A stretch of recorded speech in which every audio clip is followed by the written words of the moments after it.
if you want to know how a massive auto empire actually makes its billions, you really shouldn't look at that shiny new SUV rotating on a pedestal in the showroom. Oh, absolutely not. You need to look out back. I mean, look at the service bays, the parts department, the software running the diagnostic tools. That is exactly right. Welcome to Auto News Talk. I'm so glad you're joining us because we're completely shifting our focus away from horsepower and 0 to 60 time. Yeah, it's time for a massive reality check. It really is a reality check that is hitting the entire automotive industry right now. We are moving way past that build a flashy electric vehicle and they will come phase. Right. That era is effectively over.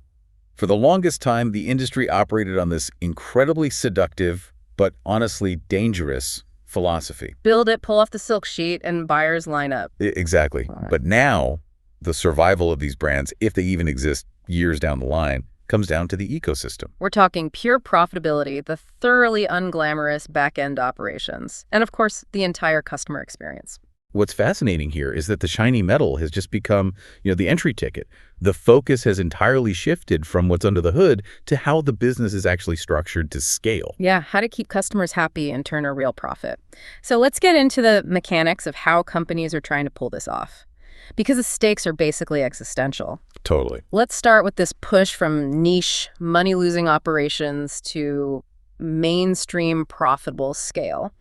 In an article titled, Rivian pushes R2 into the mainstream with lower entry price and profitability focus, we really get a front row seat to this. Yeah, Rivian is aggressively pivoting. They're going from a beloved premium niche brand into a true mainstream automaker. Yeah. And they're doing it with a ruthless focus on profitability. Right, and the absolute spearhead for this effort is their new R2 SUV. Exactly. They're targeting an entry price right around $45,000, which, it's not a random number. No, not at all. That puts them directly in the ring with heavyweights like the Tesla Model Y, or even gas leaders like the Toyota RA4. But here's where it gets really interesting. The reporting points out that every single configuration of the R2 is designed to be cash flow positive on a per-vehicle basis. Which is incredibly rare for a company of their size at this stage. Wait, really? Oh, yeah. Usually you lose money on the cheaper models to build market share, but they're planning this massive manufacturing ramp-up at their Illinois plant.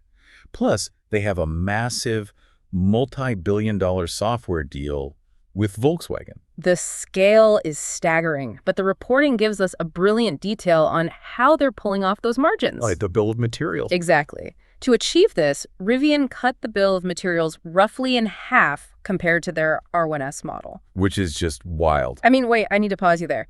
Half. Yeah, literally half. You can't just remove half the parts of the car and still have a car. How do you do that without making a golf cart? Well, it's a monumental engineering feat, right? Yeah. You don't take away features from the driver. You completely redesign the vehicle's nervous system. You consolidate the electronic control units. Instead of 50 mini computers running everything separately, you use a few centralized high-power computers. So shorter wiring harnesses and all that. Exactly. And you use advanced manufacturing like gigacasting to turn dozens of metal parts into one massive piece. The implication here is clear. This combo of price, size, and efficiency is Rivian's definitive bid to win the mass market. Because surviving the current market requires actually stealing share from entrenched leaders. Precisely. But I have to push back here because this exposes a massive vulnerability. Yeah. It's like a high-end boutique suddenly trying to become a Target overnight. Scaling up that fast is dangerous. So what this report doesn't answer is whether Rivian can execute this rapid ramp-up without massive quality issues. That is the big unknown, especially as broader EV adoption moderates. Exactly. What happens if car sales alone just aren't enough? Well, that's exactly why legacy automakers are playing a different game. Another piece of reporting on GM expanding beyond EVs illustrates exactly how companies are building a safety net. Right. Tell me about this, because from the outside, it feels like a distraction. Like, GM makes cars. Why are they suddenly pushing into grid-scale energy storage and data centers? It's a strategic repositioning. They are actively expanding their battery platform to address AI-driven power demand and rising energy costs. Hedging against slower passenger EV adoption. Exactly. So they are leveraging their Ultium Cells joint venture to add lower-cost LFP, that's lithium iron phosphate batteries, and they are actively developing sodium-ion cells. Wait, sodium ion, like salt? Essentially, yes. We are powering cars with salt now. Well, it's brilliant because traditional lithium requires mining nickel and cobalt, which is expensive and prone to bottlenecks. Sodium is abundant everywhere. Okay, that makes sense on the manufacturing side. But the consumer angle in this GM reporting is what really caught my eye. The electricity prices. Yeah, the report notes a highly memorable detail. U.S. residential electricity prices have risen roughly 48% since previous years. That is a massive jump. It is severely pressuring household budgets, and that pain point is where GM sees an opportunity. By expanding into vehicle-to-grid or V2G services, GM allows EVs to supply power back to homes or the grid. It turns the car into a financial asset. Exactly.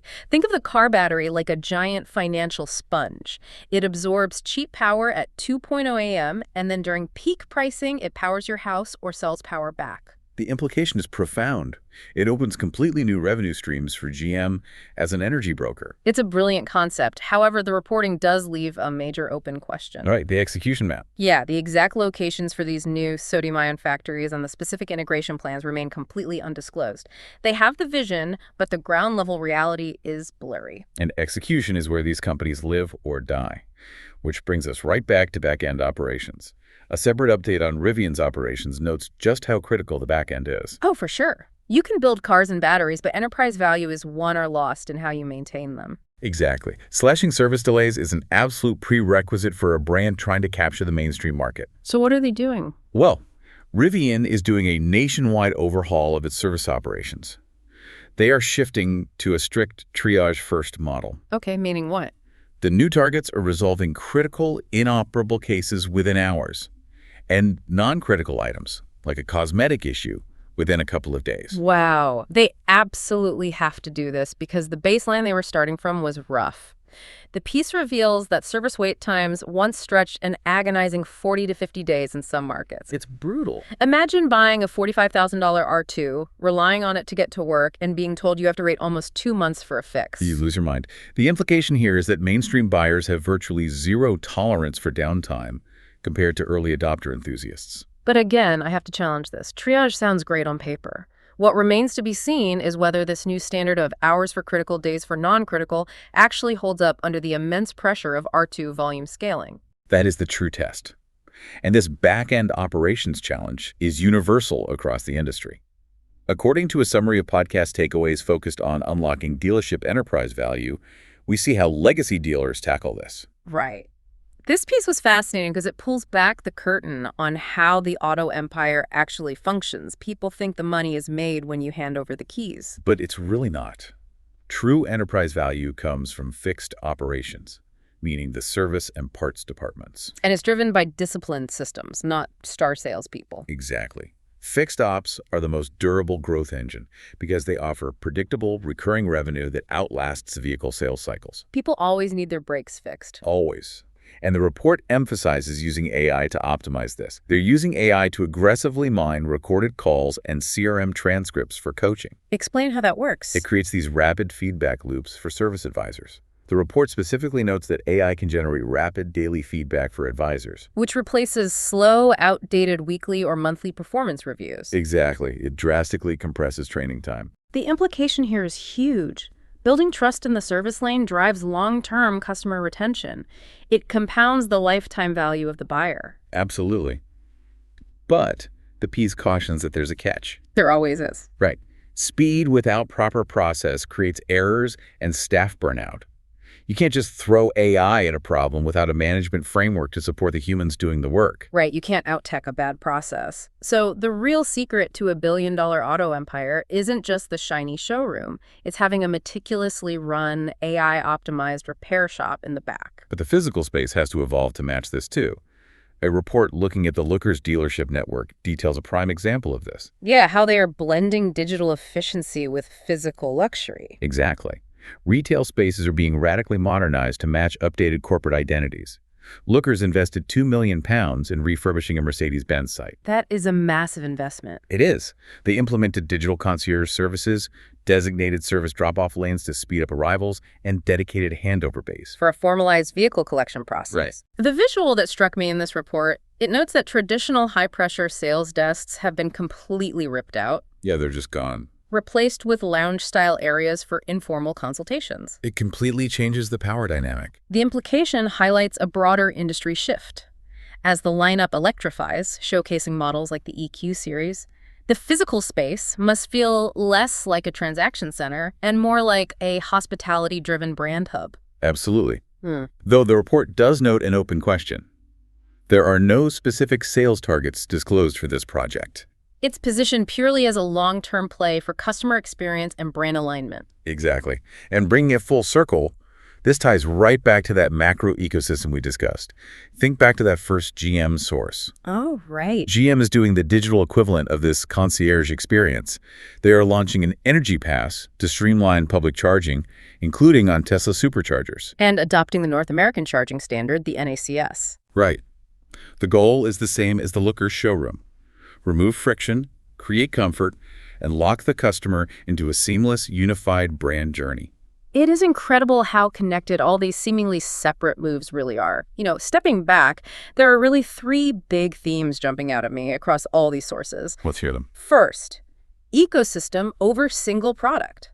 Automakers are building webs, not just cars. We see this supported by GM's grid ambitions with V2G and Rivian's VW software architecture deal. Absolutely. Second, process and experience as the real product. The back end is the new front line. This is heavily supported by the Looker's £2 million lounge redesign and those podcast takeaways on AI-driven fixed ops. Yeah, the way you're treated matters more than the 0 to 60 time. Exactly. Okay. And third, the mainstream margin squeeze. Survival requires affordability and efficiency at scale, supported by Rivian slashing the R2 bill of materials and GM investing in cheaper LFP and sodium-ion tech. It's a completely new landscape. But there are also a couple of massive tensions or contradictions between these strategies. Oh, sure. The first contradiction is high-tech speed versus human process. The podcast takeaway source explicitly warns that speed without process causes burnout. Right. That creates natural friction with the Looker source, where they are rushing to digitize concierge services and triage check-ins.